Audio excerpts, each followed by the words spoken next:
আসসালামু আলাইকুম আরহামতুল্লাহ। কুরবানি সম্পর্কে অনেক মিথ্যা কথা আমাদের গ্রাম্য এলাকাতে হয়ে বেড়ায় বা ছুটে বেড়ায়।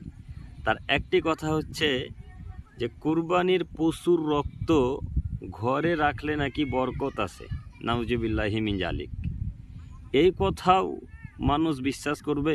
জাহিলিয়াতিদের মতো কথা, মূর্খদের মতো কথা, একেবারে অজ্ঞ নাদানদের মতো কথা। কুরবানির পশুর রক্ত রাখলে নাকি বাড়িতে বরকত আসে, শান্তি হয়। নাউজুবিল্লাহি মিন জালিক। জি না ভাই, এসব কথাগুলি মিথ্যা।